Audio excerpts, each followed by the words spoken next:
It could be any day, anywhere. A hurricane is brewing. Like many problems, it knows no borders. But as the storm advances across the ocean, it is tracked by satellite. Ships are directed to the shelter of safe harbors. People are warned to evacuate. It's a coordinated response made possible by the international system that shapes our world, the United Nations and its family of agencies.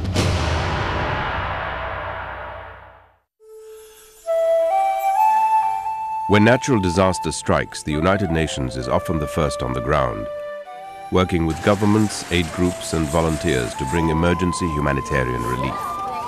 This is just one aspect of the UN's work, which includes bringing clean water to communities in need, vaccinating children, helping farmers to improve their harvest, and much, much more. But this is not how the United Nations started.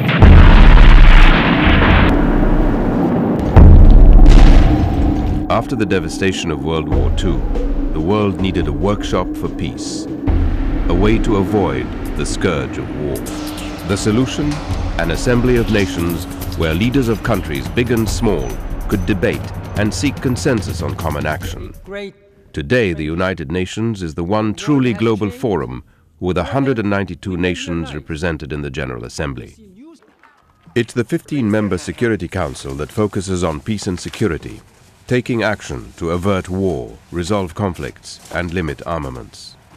It hasn't always worked, but since 1945, the UN has brokered countless peace settlements, and it now keeps the peace in many places across the globe.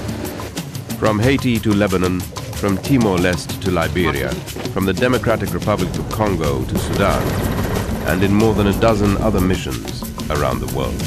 Places where others cannot or will not go. Places where innocent men, women and children have been forced to flee and have nowhere to go. At home was war. We never knew who was fighting. We were sad to leave, and one day we want to return. For some 30 million refugees and displaced persons in more than 100 countries, the United Nations family is providing blankets, tents, books, and ways for people to restart their lives. Please help stop the war for the sake of the children. There are as many as 250,000 child soldiers in the world. The UN fights for their freedom and helps them to be children once again.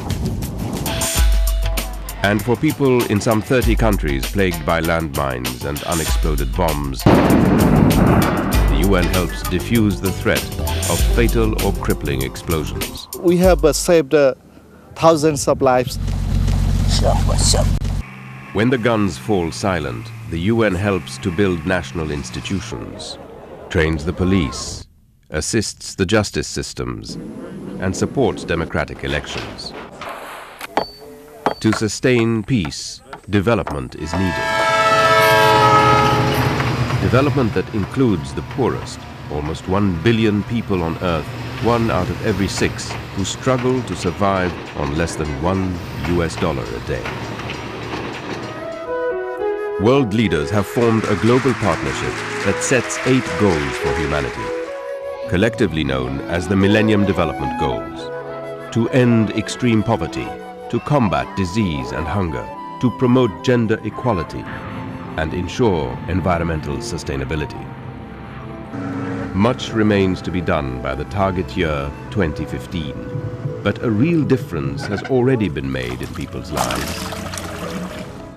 In improving maternal health, by providing health care to pregnant women. In combating the deadly impact of malaria, especially in Africa, and in fighting HIV and AIDS.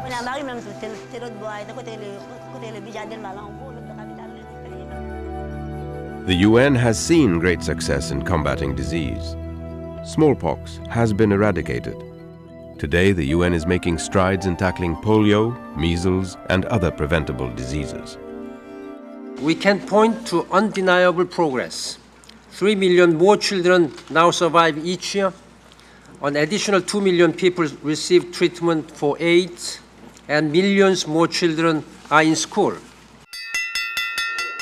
Schooling is a basic human right, one of many enshrined in the United Nations Universal Declaration of Human Rights, adopted in 1948. Decades later, it is still the standard against which all societies and all governments are measured. No government today dares to say that the Universal Declaration of Human Rights is none of their business. Still, for all too many, respect for the dignity and rights of human beings everywhere remains a distant vision. The United Nations dispatches independent experts to investigate complaints of human rights violations and urges governments to uphold their responsibility to protect civilians. Today, more than ever, the world needs united action to face the many challenges of the new millennium. We hold the future in our hands. Together, we must ensure that our grandchildren will not have to ask why we have failed to do the right things and left to them to suffer the consequences. The consequences of a planet in peril. Today, the United Nations is urgently supporting its member states in partnership with civil society and people of goodwill to reach a global, comprehensive and effective plan of action that will address climate change. Uniting in action for the common good.